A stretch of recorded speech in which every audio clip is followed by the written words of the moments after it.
Hello student, इस video में हम बात करने वाले हैं NCERT class 10th science. Chapter है हमारा हेरिडिटी एंड इवोल्यूशन। तो चलिए शुरू करते हैं। इस चैप्टर में बेसिकली जो हमको पढ़ना है, क्योंकि आप लोग शायद कोरोना में हैं, कोरोना काल के पेपर दे रहे हैं टर्म 2, तो इसमें जो आप लोगों को पढ़ना है वो सिर्फ हेरिडिटी के ही बारे में पढ़ना है। इवोल्यूशन से आपको कोई लेना देना नहीं है। अब इसमें स्टार्ट करते हैं हेरिडिटी।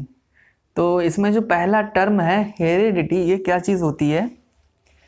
आप लोगों ने देखा होगा और देखते ही होंगे ज़्यादातर कि हम कहीं ना कहीं किन्हीं चीज़ों में कुछ अपने पेरेंट्स से मिलते ही होंगे कहीं ना कहीं।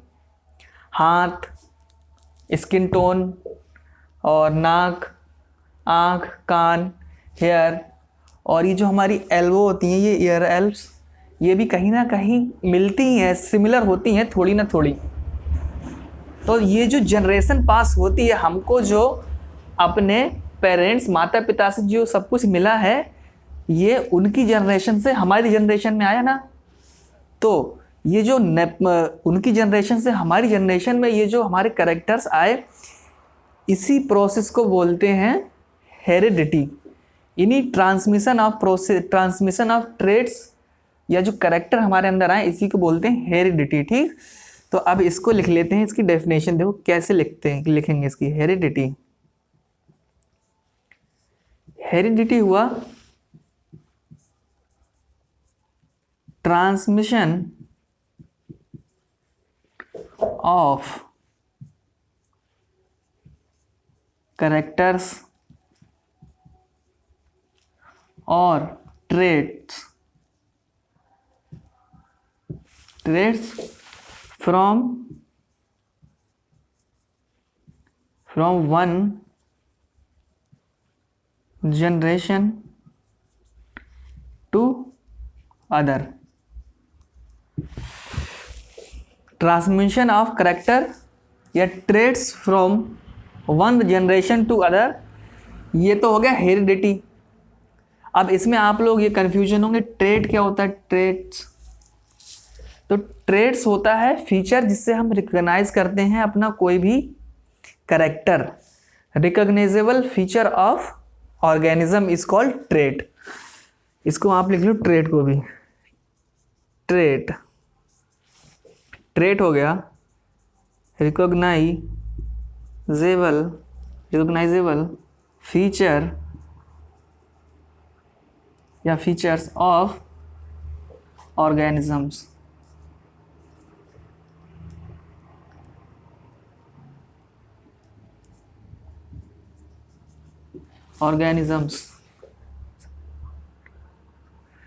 ये दो डेफिनेशन हमने जो है देख ली।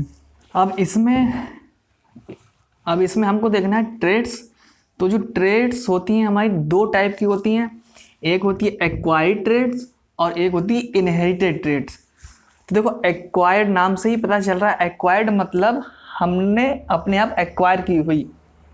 इसको एक तरीके से इसको दूसरा बोल सकते हैं कि ये जो एक्वायर्ड ट्रेट्स होती हैं, ये जेनेटिकली हमारे अंदर नहीं आती हैं।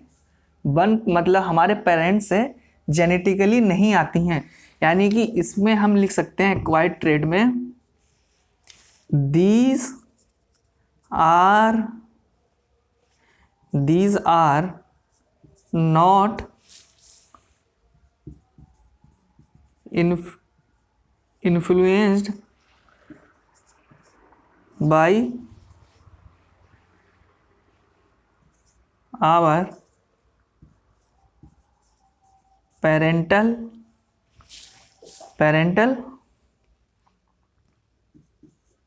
DNA। और इसको एक तरीके से लिख सकते हैं, they are not controlled by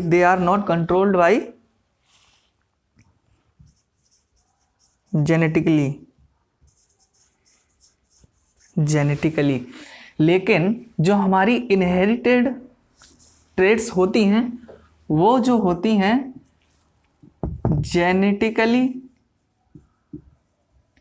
genetically control होती हैं, जेनेटिकली कंट्रोल होती हैं। जैसे एक्वायर्ड ट्रेड्स हमारी क्या हो गई, लैंग्वेज हो गया। लैंग्वेज हमको अपने पेरेंट्स से तो मिलता नहीं जेनेटिकली। हाँ, वो बात अलग है कि आप अपने माता पिता के साथ रहते हैं और आप वो लैंग्वेज सीख जाते हैं जो आपके माता पिता बोलते हैं। लेकिन मान लिया आपके माता पिता ने आपको जो है बर्थ किया यूपी में, और उसके बाद आपको जो है रहने के लिए, जैसे ही आप जो है 1 या 2 मंथ बाद आपको जो है साउथ में भेज दिया, तो क्या ये ऐसा थोड़ी होगा कि आप यूपी में बर्थ हुआ है और केरल साउथ में रह रहे हैं। तो हिंदी तो इतना अच्छा नहीं होगा अगर केरल साउथ की तरफ आपका जो है रहना होगा। जाहिर सी बात है, अब साउथ में रहेंगे तो इंगे उंगे ही बोलेंगे, थोड़ा उस तरफ की लैंग्वेज आएगी। हिंदी इतनी अच्छी नहीं आएगी, आप सीख लेंगे, वो बात अलग है, लेकिन ऐसा होगा नहीं। तो पेरेंट्स हिंदी बोलते हैं तो हिंदी तो इनहेरिटेड हुआ नहीं। ठीक, अब लैंग्वेज हो गया।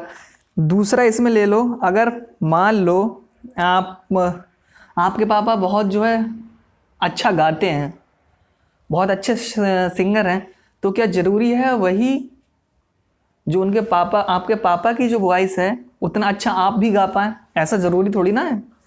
तो ये जो ऐसी ट्रेड्स होती हैं जो आप बाद में एक्वायर करते हैं, लर्निंग कैपेसिटी, जो लर्निंग कैपेसिटी होती है वो भी एक एक्वायर्ड ट्रेट है। अब जैसे इनहेरिटेड ट्रेट है, जेनेटिकली कंट्रोल्ड होते हैं, तो इसमें जो हमारा होगा, हमारे हाथ हो गया, स्किन टोन, इसमें लिख सकते हैं स्किन टोन, एग्जाम्पल में इसके लिख सकते हैं स्किन टोन, और ईयर लैब्स हो गया,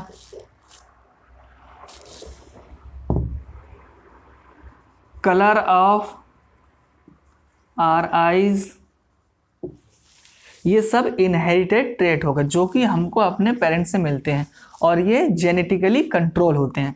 लेकिन एक्वायर्ड ट्रेट्स जो होते हैं वो जेनेटिकली कंट्रोल नहीं होते। These are not influence by our parental DNA, और इसमें ये जो सेकंड इसका है वो है they are not controlled by genetically. तो शायद ये एक्वायर्ड और इनहेरिटेड ट्रेट जो है आपको समझ में आ गया होगा। तो एक तो ये हो गया इसका पॉइंट और एक ये इसका पॉइंट। तो आप लोग जो है इसको लिख लीजिए। अब इसमें जो हमको नेक्स्ट पढ़ना है वो है मेंडल्स एक्सपेरिमेंट। तो मेंडल्स ने हेरिडिटी को एक्सप्लेन करने के लिए जो है एक्सपेरिमेंट किए थे। वो एक्सपेरिमेंट क्या था वो देखते हैं।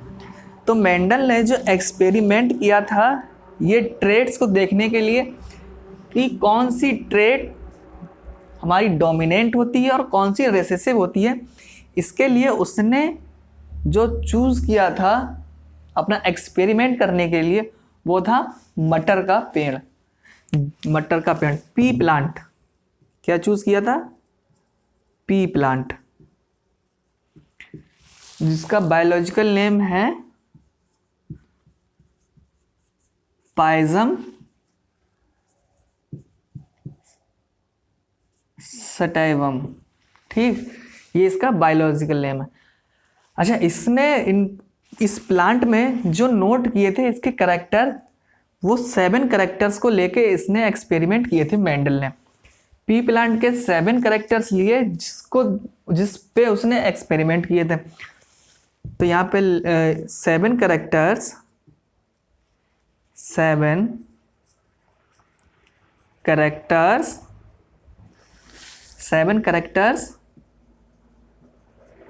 taken by Mendel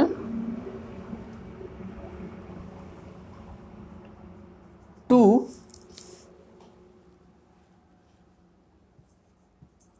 do his experiment on pea plant।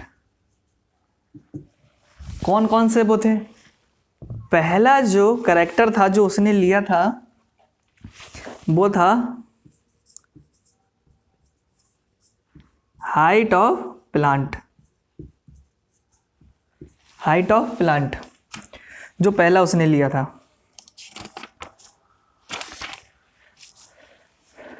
दूसरा लिया था पोजीशन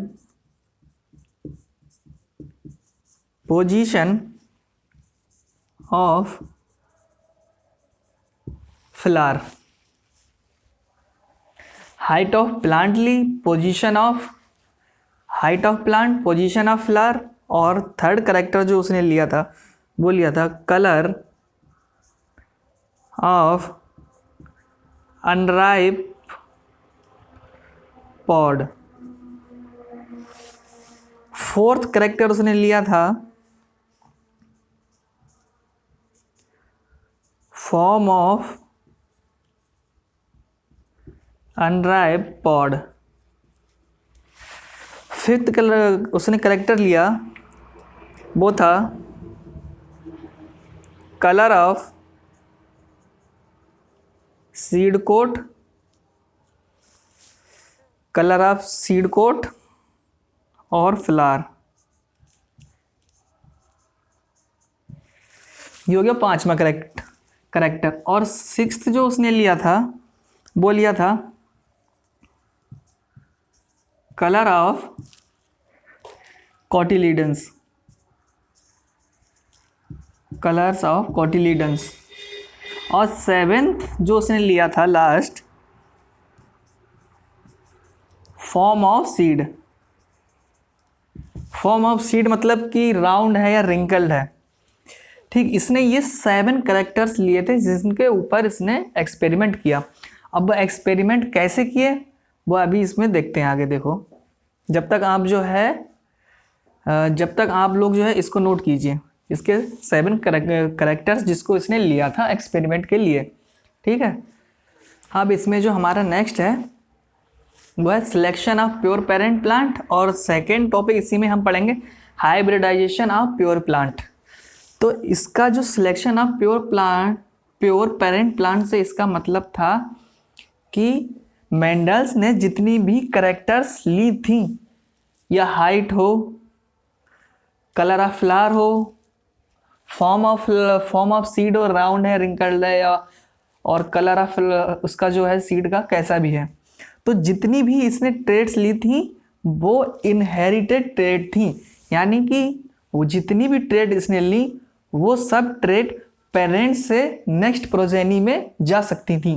तो ऐसी ट्रेड्स जो पेरेंटल जनरेशन से नेक्स्ट प्रोजेनी में जा रही थी, उन ट्रेड्स को इसने कहा था प्योर ट्रेड्स। तो इसमें बेसिकली इसने किया क्या था, selection of pure parent plant में इसने ऐसी ट्रेड्स ही ली थी जो एक पेरेंट से प्रोजेनी में चली जाए, और ऐसी ट्रेड को इसने नाम दिया प्योर ट्रेड्स। इसने सिलेक्ट कर ली थी, जो 7 ट्रेड्स थी वो इसने सब सिलेक्ट कर ली थी। फिर इसने क्या किया, नेक्स्ट टॉपिक जो इसी रिलेट कर रहा हूँ, हाइब्रिडाइजेशन ऑफ प्योर प्लांट। फिर इसने जितनी भी प्योर प्लांट थे, जो जैसे कि प्योर प्लांट्स मतलब ट्रेड्स, जैसे टॉल और डॉर्फ, ये 2 प्लांट्स हैं, इनका हाइब्रिडाइजेशन करवाया। फिर उसने हाइब्रिडाइजेशन करवाया। हाइब्रिडाइजेशन का मतलब हुआ 2 अलग अलग वैरायटीज को लेके उसने क्रॉस कराया प्लांट का। अब ये जो क्रॉस होगी ये होगी टॉल और डॉर्फ को लेके 2 वैरायटीज हो गई ना, टॉल प्लांट हो गया और डॉर्फ प्लांट हो गया। तो इसमें हाइब्रिडाइजेशन को लिख लेना है, मैटिंग और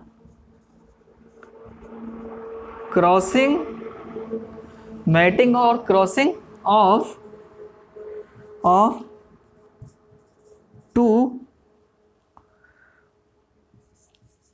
ऑफ टू वैरायटीज। ठीक, मैटिंग और क्रॉसिंग ऑफ 2 वैरायटीज, हाइब्रिडाइजेशन, जो कि डिफरेंट टाइप की वैरायटीज होंगी उनको मैटिंग करके बनाया जा रहा है, इसको बोलते हैं हाइब्रिडाइजेशन। इसमें आगे अभी हम आगे इसको देखते हैं कैसे इसने एक्सपेरिमेंट को फर्दर आगे किया। ठीक है, फिलहाल यहाँ तक आप लोग समझ गए हैं, इसको आप नोट कर लीजिए इतने को। अब इसमें हम देखते हैं नेक्स्ट जो आया है हमारे पास वो है मोनोहाइब्रिड क्रॉस। अब मेंडल्स ने मोनोहाइब्रिड क्रॉस की।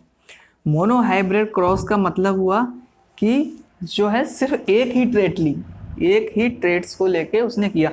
अब इसने जो ट्रेट लिया बोलिए हाइट का, तो हमने इसमें ले लिए प्योर